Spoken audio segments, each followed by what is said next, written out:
commitment, your support, your dedication, and the vision, that seems to be a common denominator here, you had for your child early in their academic career.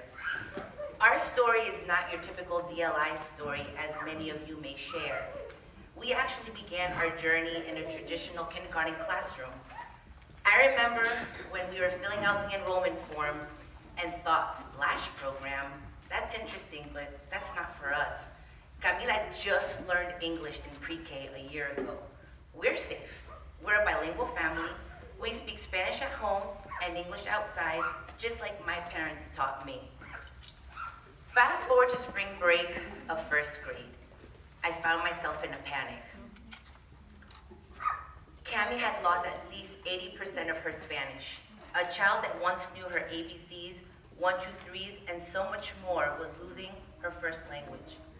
I was confused and really worried because I had sacrificed and forced myself to only speak Spanish to her. How could this be happening? Upon our return from spring break and after a lot of prayer, I approached Mr. Spencer at the car line about the possibility of allowing Cami to enter the Splash program. He didn't promise me anything and said, we need to talk to Ms. Restrepo, test Camila, and see how she does. Ms. Restrepo tested her a few weeks later and said, if you want to be successful, you have to commit to working really hard with her over the summer, especially in reading. This kid did not know how to read in Spanish at all. So I said, okay, we can do this.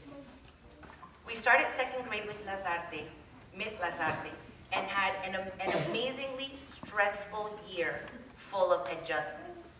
Not only with the language component, but with the rest of her peers, as they had all been together since kindergarten. We had a ton of emotional support from Miss McGinnis. Is she here? With Miss McGinnis, who was our lifesaver, and of course from her teachers. There were tears every single night, just for about the full school year. Tears of frustration, tears of, Mom, I don't understand, I don't get this. Tears of despair, tears of, why did you put me in Splash? Tears of, I just want to go back to a normal classroom. It was brutal, and I feel guilty. My husband and I talked about it and thought, did we make the right choice for our daughter? We both agreed that it was very important that our children be fully bilingual. So we stuck it out, and 4 years later, here we are. Our children are happy and they're thriving. Cami has taught us more than we could have ever imagined. Her passion for other languages such as French, Portuguese, and Russian is astonishing to us. She teaches herself on Duolingo. Being in the DLI program has opened so many doors, conversations, and possibilities. She dreams about visiting Lima, Peru, strolling along the beach, and hiking up to Machu Picchu, thanks to Ms. Lazarte. As a family, we have discussed the possibility of visiting Barranquilla and partaking in their famous carnaval and their characters like La Negrita Puloy, Las Marimondas, and Las Cumbiamberas. Even though we're Colombian, Colombia has 5 very different regions, different food, different culture, different accents. So for us, that was completely new.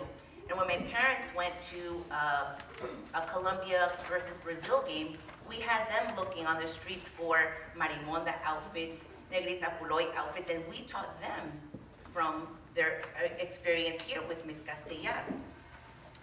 We were able to enjoy the World Cup as a family last summer and have wonderful conversations with Papi and Papu. Now, I don't know if you guys know, but Papu is actually grandpa in Greek, and I always wanted them to be called Papu and Yaya. My father gave in, my mother did not, so. So we talked about players from Argentina, Spain, and Brazil. Thank you to Mr. Gonzalez. We learned about La Isla de Pascua, Easter Island, and the Rapa Nui people. The dances and performances have been memorable, impressive, and so exciting. Thank you to Ms. Carbacho. Camila has come home with music and poetry by Silvio Rodriguez. I had no idea who that was. A Cuban singer and songwriter. Oh my God. And Mercedes Sosa, a Chilean poet and singer. And when family members have come and she can have a conversation with people that are in their 50s, 60s, 70s, they're just like, where did she learn this? And I say, I cannot take any credit for this. She learned this at school. At school? We're in the United States. How did she learn this? This is where she learned it. Cuba and Chile are on the radar for our countries to visit in the near future because of these possibilities. This program has touched and blessed our family beyond measure. The DLI teachers have been an integral part of our growth, and you have become family to many in our community. I hope you all know how much you have impacted our homes and our lives. We can't thank you enough for all your hard work and dedication. Thank you to Mr. Spencer and Mrs. Aldridge for your unconditional support, for allowing the Spice Girls to have social activities, and just for your transparency. Students, I hope and pray that all of you appreciate your parents and their commitment to your future. Never take for granted the blessing that you have been given. I hope you take advantage of being bilingual, biliterate, and bicultural.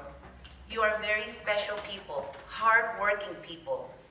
And if you haven't showed anyone your reading log, show it to them. We know you work really hard.